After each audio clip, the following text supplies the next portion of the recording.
Et bonjour à tous, ici Corben de Corben.info et je suis heureux de vous retrouver pour une nouvelle vidéo. Alors d'abord, je voudrais remercier les Patreons, hein, ceux qui nous soutiennent, qui me soutiennent et qui se soutiennent les uns les autres. C'est super cool. Et donc aujourd'hui, il y a Billy qui fait partie des Patreons qui m'a demandé un article sur IPFS. Donc l'idée, c'est de vous expliquer ce que c'est, comment ça marche, de vous faire une petite démo et de vous intéresser à tout ça. Alors IPFS, ça veut dire Interplanetary File System. C'est un système de fichiers interplanétaires. Alors c'est tout un programme, mais la réalité c'est que c'est pas vraiment comme EXT4 ou NTFS, ce genre de choses, hein. On est là plutôt dans un cadre de réseau peer-to-peer, comme peut être le réseau Tor, le réseau Bitcoin ou le réseau BitTorrent par exemple. Voilà. IPFS est très utilisé en ce moment avec les NFT, mais IPFS existait avant l'invention des NFT. Et en fait, c'est utilisé pour les NFT parce que ça permet de stocker des fichiers en dehors de la blockchain de façon durable. C'est-à-dire que l'idée d'IPFS, comme c'est un réseau peer-to-peer, c'est décentralisé et les nœuds du réseau communiquent entre eux et se relaient en fait les requêtes, les réponses, etc. Et surtout se partagent les fichiers en fait, se copient les uns les autres les fichiers récupérés, ce qui permet d'avoir une espèce de redondance de la donnée. Un fichier que vous mettez sur le réseau IPFS sera ainsi dupliqué de nœud en nœud, etc. Ce qui fait de IPFS quelque chose de incensurable, sauf si on supprimait tous les nœuds du réseau.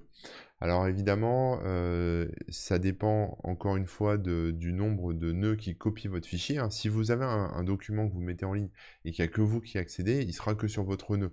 Si d'autres personnes commencent à y accéder, ça va créer des duplications, enfin la mise en cache du fichier.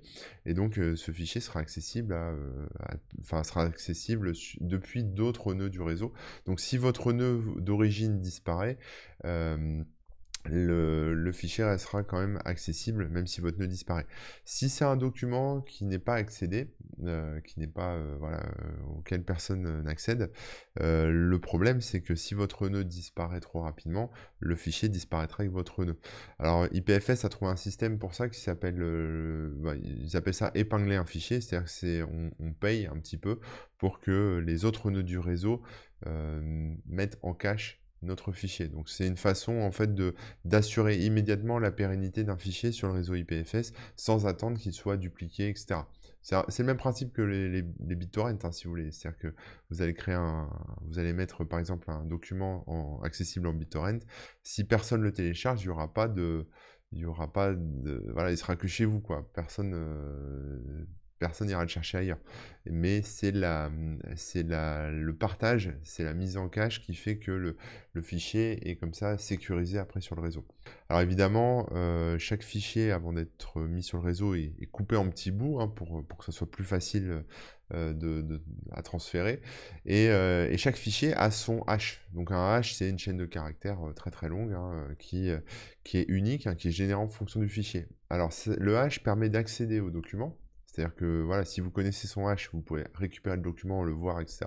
Mais ça permet aussi surtout d'éviter une duplication du document. Donc c'est-à-dire que par exemple, si vous mettez une image en ligne sur le réseau IPFS, elle aura son propre hash, mais si demain vous remettez la même image, ou quelqu'un d'autre met la même image, exactement la même, hein, bien sûr, s'il y a des modifs dessus, ça ne sera pas la même image, mais si c'est exactement la même, le hash généré sera le même, et donc du coup, il n'y a pas besoin quelque part de re-uploader ce fichier en fait. C'est un réseau qui déduplique les fichiers, c'est-à-dire qu'il évite la duplication, même si vous envoyez plusieurs fois le même fichier, s'il est déjà présent sur le réseau, il n'y a pas besoin de le redupliquer, de lui attribuer un nouveau hash, de le remettre encore en cache dans des autres nœuds, etc. Donc ça c'est intéressant, voilà, c'est une fonctionnalité intéressante d'IPFS. Maintenant, le but de cette vidéo, c'est de vous montrer ce qu'on peut faire avec, hein, c'est-à-dire comment on configure un node, comment on met un fichier en ligne, etc. Vous allez voir, c'est pas très compliqué, et puis on va explorer tout ça ensemble. Allez, à tout de suite. Donc pour débuter avec IPFS, rendez-vous sur le site d'IPFS, hein, voilà, ici, donc c'est sur ipfs.io.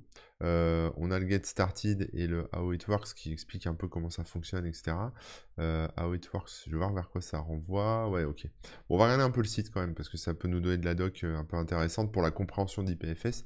Donc il compare un peu IPFS avec le web d'aujourd'hui. Donc Et évidemment, aujourd'hui, tout est centralisé. Vous récupérez une vidéo, elle est stockée sur un serveur, etc., etc. Donc forcément, ça consomme de la bande passante aujourd'hui. Avec IPFS, comme c'est distribué, bah, ça consomme moins de bande passante. Comme le web d'aujourd'hui disparaît au bout de 100 jours, apparemment la durée de vie d'une page web est de 100 jours. Je doute un peu de ça, mais bon, pourquoi pas, ça a l'air sourcé, donc ok. L'IPFS permet de garder ce web accessible, enfin ces fichiers, que ce soit des pages web, des images, etc., accessibles pour toujours, tant qu'il y a des nœuds qui existent, des nœuds IPFS qui existent, ça sera accessible. C'est décentralisé, donc il n'y a pas de contrôle dessus possible, hein, il n'y a pas de censure, etc. Et évidemment, ça ne dépend pas du backbone, donc c'est-à-dire de l'infrastructure d'Internet. Ça peut fonctionner de manière totalement indépendante sur des serveurs qui ne sont pas forcément reliés à des opérateurs, etc. Donc c'est intéressant. Alors là, il y a l'install de IPFS, on l'a en différentes versions. On a la version desktop, c'est celle qu'on va installer. On a la version en ligne de commande. On a le compagnon, donc ça c'est une extension pour Chrome et Firefox qui permettent d'accéder aux URL en IPFS 2. Hein, comme HTTPS, etc. Mais là, c'est IPFS. Donc, ça donne un accès direct. Mais il faut le lier avec son nœud. Donc, ça ne vous empêchera pas d'installer quand même le nœud. Pour accéder directement à des fichiers en IPFS sans passer par l'installation d'un nœud, il faudra utiliser Brave. Brave implémente ce truc. Voilà, après, il y a un cluster pour pouvoir orchestrer plusieurs nœuds IPFS. Et puis, pour les développeurs, il y a des implémentations JavaScript en Go. Alors, comment IPFS fonctionne, ça c'est intéressant, on va regarder. Hein. L'idée de cette vidéo, c'est vraiment d'être un petit peu exhaustif quand même. Donc, lorsqu'on ajoute un fichier à IPFS, le fichier est coupé en petits bouts, hein, c'est ce que j'expliquais tout à l'heure, haché, donc c'est-à-dire haché de manière cryptographique, hein, et on lui donne un fingerprint, hein, donc c'est-à-dire un code unique quelque part. Voilà, c'est un CID, un Content Identifier. C'est ça qui est utilisé après pour pouvoir retrouver le fichier, etc. Donc c'est son numéro d'enregistrement sur IPFS. Quand il y a d'autres nœuds que le vôtre qui est en train de chercher le fichier, il demande en fait au nœud qui se trouve alentour qui stocke le contenu en fait, le contenu à partir de son CID. Et voilà. Et donc après il peut récupérer le fichier, le télécharger, etc. Et quand il le récupère, le nœud, il le met en copie, il le met en cache, il fait une copie cache. Et donc il devient lui à son tour aussi fournisseur du fichier. Donc évidemment, ce que je vous disais tout à l'heure, hein, si vous êtes tout seul à distribuer votre fichier, c'est un peu la galère, mais un nœud peut épingler un contenu pour le garder pour toujours. Voilà. Et si le contenu n'est pas épinglé, il peut être vidé au bout d'un moment, etc. C'est le principe d'un cache, hein, ça se vide au bout d'un moment. Voilà. Chaque nœud du réseau, c'est uniquement le contenu qui l'intéresse, hein, donc c'est-à-dire auquel il accède, et le contenu qui est épinglé. Voilà, donc ça c'est bon à savoir aussi, hein. S'il y a du contenu qui n'est pas à lui, il ne va pas aller chercher du contenu qu'on ne lui a pas demandé, quoi. Voilà un peu pour le fonctionnement. Qu'est-ce qu'ils disent après? Les fichiers stockés sur IPFS sont résistants au tampering et à la censure. Le tampering, c'est le fait de pouvoir le modifier ou modifier la date, ce genre de choses pour falsifier. C'est la falsification. Quand vous mettez un fichier sur IPFS, il est infalsifiable et il n'est pas censurable. Donc voilà, donc il n'y a pas de risque que le fichier disparaisse. Mais évidemment, il dit, voilà, ça ne veut pas dire que tu as besoin de te souvenir de ton CID, donc c'est-à-dire de l'identifiant, à chaque fois que tu as besoin de ton fichier, hein, puisqu'on peut récupérer ça via un système de DNS, donc qui s'appelle le IPNS, c'est-à-dire un système de nommage décentralisé, et un autre truc qui s'appelle le DNS Link, qui permet de mapper, c'est-à-dire de faire le lien entre le CID, hein, c'est-à-dire le code, et des noms lisibles par les humains. Voilà, c'est un genre de système de nom, système de nom de domaine, mais pour les fichiers. Donc ça c'est intéressant, ça je connaissais pas, par exemple DNSLink et IPNS, j'avais pas été jusque là.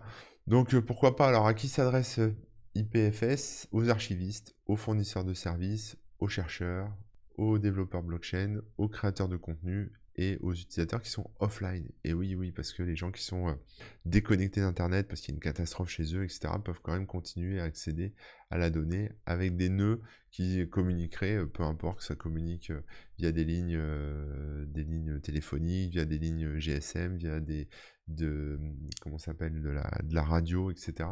Donc voilà. Alors après, il y a plein de gens qui utilisent IPFS, hein, c'est pas un système nouveau, c'est pas un système qui est né avec les blockchains, mais voilà. Donc je vais vous montrer, hein, on va faire IPFS desktop. Après, pour ceux qui veulent bidouiller vraiment, il y a aussi la IPFS client, hein, qui est le client en ligne de commande. Voilà, donc c'est dispo sous Windows, sous Mac, sous Ubuntu. Moi, je vais prendre la version Mac, forcément, mais c'est pas très important parce que ça sera la même chose plus ou moins. Donc là, on est sur le GitHub, hein, c'est un projet open source, hein, je ne l'ai pas rappelé, mais vous pouvez télécharger comme ça la dernière version qui est la 0.18.1. Donc je vais la télécharger, je vais l'installer et puis on se retrouve tout de suite pour regarder en détail ce que ça fait. Donc voilà, IPFS est lancé, donc on voit ici que je suis connecté au réseau, hein, ça confirme bien la connexion.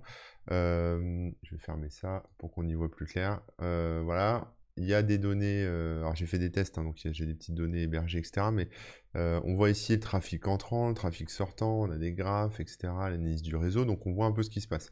On a ici en haut un champ qui est intéressant, mais on l'utilisera plus tard, c'est pour pouvoir résoudre les hashes pour pouvoir afficher les fichiers. On a ici la liste des fichiers que vous proposez, hein, qu'on propose. Pour l'instant, c'est pas encore rempli. On a ici la forêt de Merkle qu'on peut explorer. Alors, forêt de Merkle, c'est un arbre cryptographique qui permet de valider l'intégrité d'un fichier à partir de plusieurs éléments de ce fichier, mais sans avoir tout récupéré en fait. Voilà, c'est pour l'indexation, etc. Bon, c'est un peu technique, je ne vais pas rentrer là-dedans. Ensuite, on a les paires, donc ça, c'est les machines qui se connectent, les nœuds qui se connectent à votre nœud à vous, à votre réseau. Et donc là, on voit, il y a des nœuds de France, Grenoble, tout ça, voilà, des autres pas très loin de chez moi. Et ensuite, on a les paramètres, on peut choisir la public gateway, donc c'est-à-dire la passerelle de résolution, le service d'épinglage, la langue, le tuto, enfin voilà, activer le tuto, etc. Puis après, il y a la config IPFS avec les bootstraps et compagnie. Alors là, ce qu'on va faire déjà, c'est essayer d'afficher un fichier un fichier IPFS. Donc pour faire ça, on va aller sur, je vais aller sur OpenSea. Voilà, OpenSea, c'est une plateforme qui vend des NFT, hein, sur laquelle vous pouvez acheter des NFT. Et on va regarder un peu les collections. Alors, je sais pas où sont. On va prendre une que je sais qui est sur IPFS, c'est les singes là. Les board yacht club là. Les board Ape Yacht Club. Des singes qui valent très cher. On va en prendre un sympa. On va prendre par exemple celui-ci là. Voilà. Et donc ce singe, il a des caractéristiques, et notamment des métadonnées. Donc c'est ça qui nous intéresse, c'est de voir les métadonnées du singe. Donc on a les traits de caractère, hein, c'est-à-dire quel type de bouche, quel type de fourrure, quel type de fond d'écran, quel type de yeux il a, les vêtements, etc. Donc ça, c'est ses caractéristiques en tant que NFT. Et surtout, il a une image qui lui est associée. Donc cette image, c'est une URL en fait. Et vous voyez, c'est une URL en IPFS de point double slash. Je vais essayer de zoomer un peu. Voilà, IPFS de point double slash. Donc c'est une image qui est hébergée sur le réseau IPFS. Donc là, si j'essaie d'y accéder comme ça va pas fonctionner en fait. Il me dit qu'il comprend pas, il connaît pas, etc. Si je veux y accéder via une passerelle, parce que j'ai pas installé IPFS, je peux le faire en mettant ipfs.io/ipfs, et là derrière je colle le hash de mon singe là, de Q, M, Y, etc. Je fais entrer et paf, il l'affiche. Donc ça c'est plutôt cool. Maintenant, si je veux que ça résolve le IPFS :/, comme ça résoudrait le HTTPS et ce genre de choses, il faut le IPFS compagnon. Donc je l'ai installé, hein, c'est ce truc là ici. C'est l'extension dont on parlait tout à l'heure, extension Chrome ou Firefox. Je vais l'allumer et en fait il se connecte à mon répertoire, enfin à mon nœud local, et comme ça il va pouvoir résoudre les URL en IPFS de point double slash. Donc là, si je clique là-dessus, on va recommencer. Invalide pass. Alors cette erreur, c'est bien qu'on tombe dessus parce que je vais pouvoir vous expliquer. En fait, l'extension ici, compagnon, est un peu vieillotte. Je ne sais pas d'ailleurs si ça peut se régler, mais il y a deux formats de CID en fait. Il y a des formats avec les majuscules et des formats sans le majuscule. Donc le CID 0, il n'y a pas les majuscules, et le CID V1, il y a les majuscules. Et je crois que le plugin doit être un petit peu vieillot, ou alors il y a un paramétrage qui m'échappe. Mais quoi qu'il en soit, regardez, quand j'ai essayé d'y accéder, il m'a mis le H ici en minuscule, alors que normalement il est censé être en majuscule. Si je le remets avec les majuscules, les minuscules, etc., il va résoudre sans problème en fait le fichier. Donc c'est vraiment le plugin ici qui déconne. C'est pas très grave, mais bon, il faut le savoir, quoi. Voilà, il faut le savoir, et puis il faut pouvoir aller trouver autre chose. Voilà. Si on utilise Brave, par exemple, Brave, c'est le navigateur, un navigateur alternatif à Chrome qui fait beaucoup de choses autour de la blockchain, etc. Je ne vais pas rentrer dans le détail de Brave, hein. Mais dans Brave, si vous allez dans les paramètres, vous avez ici une section IPFS qui vous permet de configurer IPFS, soit pour utiliser un nœud local, donc c'est ce que j'ai ici sur ma machine, soit utiliser une passerelle, etc., etc. Donc ça c'est cool, c'est-à-dire que si j'ouvre un nouvel onglet dans Brave, hop, je vais fermer ça, qu'on y voit un peu plus clair, et que je colle ici, je mets bien sûr IPFS, hein, puisque c'est le IPFS : il va automatiquement résoudre en fait. Donc c'est pour montrer que Brave sait résoudre aussi automatiquement les URL en IPFS. Donc concrètement, voilà, ça c'est voilà comment on accède au fichier, donc soit avec le nœud local, soit avec une passerelle, soit avec Brave, etc. etc. Maintenant, ce qu'on va essayer de faire, c'est mettre un fichier à dispo. Alors pour mettre un fichier à dispo, on va en créer un, on va se faire un fichier texte pour changer un peu, on va faire un nouveau document. Et on va écrire, alors je vais me mettre en format texte brut classique, hein, on va pas se prendre la tête, et on va mettre bonjour, ici c'est Corben, voilà, on met ça, je sauvegarde, Corben, alors il me l'a mis dans téléchargement, corben.txt, maintenant ce fichier je veux qu'il soit disponible sur le réseau IPFS, alors je vais dans fichier ici, et je vais faire importer. Je clique sur importer, donc je peux envoyer un fichier, je peux envoyer un dossier, etc., etc., créer un nouveau répertoire. Donc ça, si vous voulez organiser des choses. Mais par exemple, si je fais un nouveau répertoire, je peux dire document. Ça, c'est pour mieux vous organiser vos bazars et pouvoir afficher le dossier également. Et là, je vais importer mon fichier dans document. Donc corben.txt, voilà, je l'importe, il est importé et il est disponible ici. Donc là, à partir de là, voilà, je peux l'ouvrir, je peux voir ce qu'il y a dedans, très bien. Et vous voyez, j'ai son adresse ici. Alors à droite, ici, on a des petits points qui permettent de partager le fichier. Donc si je le partage, il me fournit une adresse passerelle directement accessible. C'est-à-dire que là, le commun des mortels peut y accéder. J'ai pas besoin d'avoir un nœud, etc. Je vais essayer de rouvrir le document. Je vais fermer un peu tout ça, mais je vais vous montrer. Voilà, je colle cette URL ici, ça va résoudre. Bonjour, ici c'est Corben et j'accéderai à mon fichier texte directement. À partir de là, là je suis sur ma passerelle locale, mais si je coupe la passerelle, si je coupe le compagnon, il va résoudre le truc. Alors il aura peut-être un peu de mal parce qu'il n'est pas encore partagé, si vous voulez, le fichier, mais petit à petit ça va arriver. Donc là, voilà, là il est en train de chercher, c'est un petit peu dur. On va le laisser faire. Pendant ce temps-là, on va regarder un peu les autres fonctionnalités. On peut copier le CID ici, donc ça copie juste le tag, hein, ici, enfin le hash du truc. On peut régler l'épinglage, voilà, si on veut que ça soit un truc qui reste ad vitam aeternam, on peut l'épingler. On peut le télécharger, évidemment, le renommer, mais bon, ça c'est juste pour vous, hein. Voilà, il y a le nom du fichier qui est transmis dans l'URL, donc on peut comme ça le récupérer. Ça, c'est un paramètre qui n'est pas stocké directement dans IPFS, hein. C'est-à-dire que si vous ne le mettez pas, il va récupérer un fichier, et vous ne saurez pas de quel format il est. Il faudra peut-être le mettre en .txt ou .png ou machin, pour essayer de trouver dans quel format il est, mais s'il y a le paramètre filename égale suivi du nom du fichier, on peut comme ça le récupérer. Donc là, on voit qu'il a fait une timeout. Voilà. Donc il faut insister un peu, hein. Quand c'est le début, effectivement, le fichier n'est pas encore transmis à tous, quoi.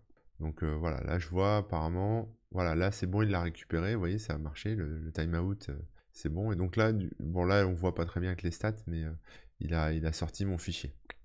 Et puis les nœuds par lesquels je suis passé, on commence à le récupérer, etc. Donc maintenant, il est vraiment accessible de chez accessible, hein. C'est-à-dire que si je le partage à quelqu'un d'autre qui a un nœud IPFS, ça va se résoudre instantanément.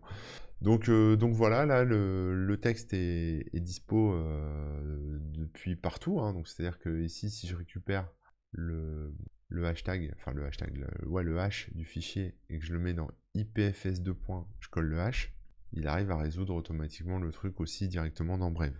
Donc voilà, ça c'est fait, hein, globalement. On a fait, on va dire, le principal, l'essentiel, enfin je sais pas comment on peut appeler ça, mais on a réussi comme ça à initialiser un nœud, pouvoir mettre du contenu dedans.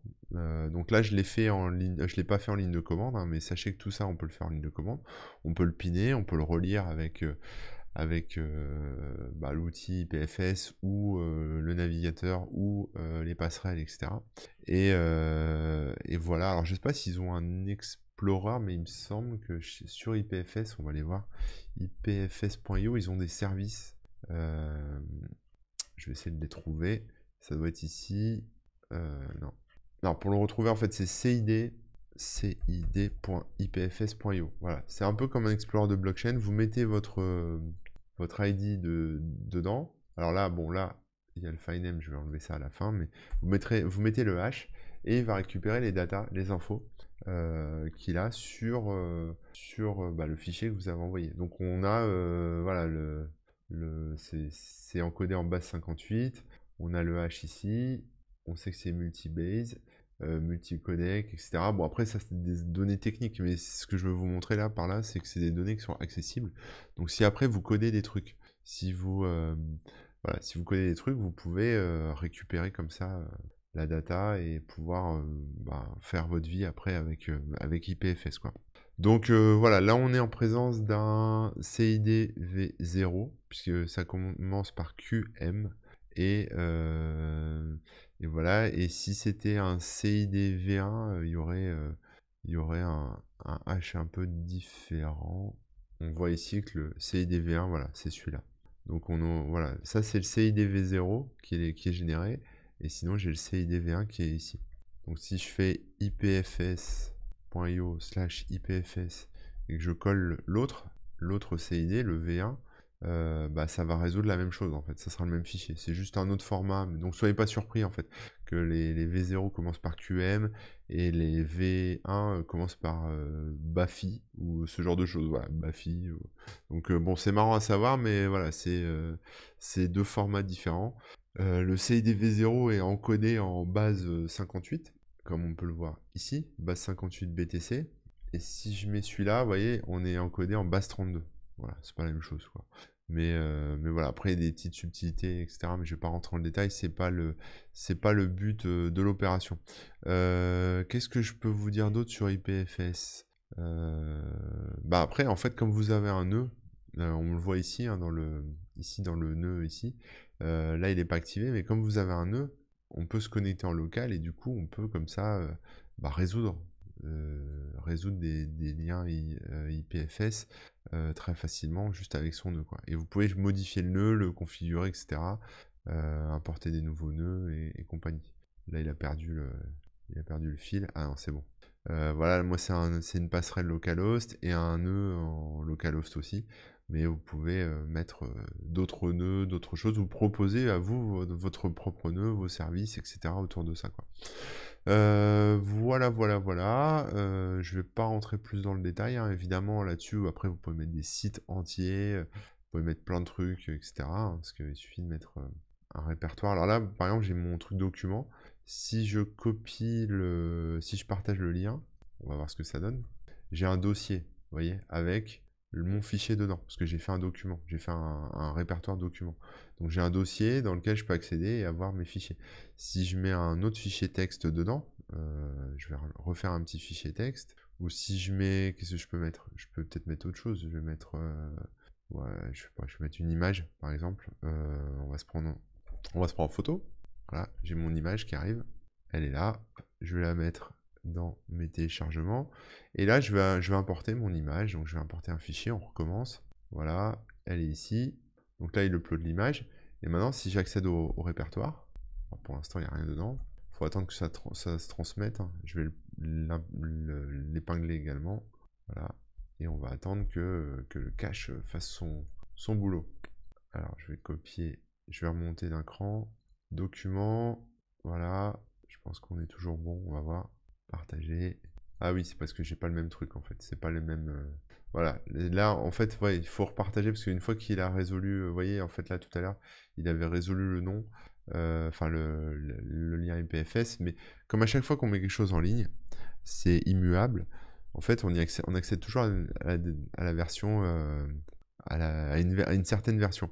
Si on modifie ce qui se passe dans IPFS, donc là j'ai modifié le répertoire, je vais rajouter un document dedans, une image, bah, c'est plus accessible. Donc en fait, il faut que je récupère la nouvelle URL, et là j'aurai le nouveau répertoire avec mon fichier dedans, et puis mon fichier texte, mon image et mon fichier texte dedans. Voilà, donc ça c'est important de le savoir aussi, hein, c'est-à-dire qu'on n'a pas forcément... Enfin, faut penser à mettre à jour les liens si besoin, quoi. Voilà, donc bah écoutez, je pense que j'ai terminé, hein. Pour résumer, IPFS c'est super cool, c'est super simple, faut pas se prendre la tête, hein, c'est très facile, surtout que bah, après il y a les API, il y a tout ce qu'il faut, les outils en ligne de commande, donc en fait vous pouvez automatiser après derrière pas mal de choses, hein, notamment la mise en ligne par exemple d'un site web ou de vos images, etc. Donc si vous montez une passerelle, par exemple, bon, enfin, je vais extrapoler un peu, mais par exemple, quand on stocke des images sur un site, ce sont des images qui prennent de la place sur le serveur. Si vous montez un nœud en local sur une machine et qu'ensuite vos images sont intégrées dans ce nœud, elles vont se répandre un peu partout et ça fera un peu comme un CDN en fait. Et les gens vont accéder via une passerelle. Alors, ça passera via une ou des passerelles. Et s'ils ont une passerelle en local, c'est encore mieux, mais ils vont accéder à vos images assez rapidement, et surtout, même si demain vos images disparaissent, eh ben, elles seront toujours accessibles. Alors évidemment, si vous voulez modifier une image et la changer sur votre serveur, enfin la changer, il faudra changer le lien, parce que l'image d'origine sera toujours accessible. Donc c'est à double tranchant, il faut le voir un peu comme ça, c'est pas fait pour des gens qui veulent forcément stocker des secrets, mais si vous voulez mettre en ligne des fichiers facilement, si vous voulez partager même des gros fichiers, il n'y a aucun souci.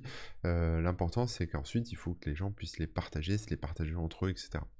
Donc c'est super cool, et comme on a ces histoires de passerelles qui permettent d'afficher la data, d'afficher les données dans le navigateur, bon bah on peut carrément imaginer avoir des sites web, etc. Donc c'est vraiment super sympa, quoi. Donc voilà, j'espère que ce petit tour d'horizon de IPFS vous aura intéressé. J'espère, Billy, que ça aura répondu à tes questions.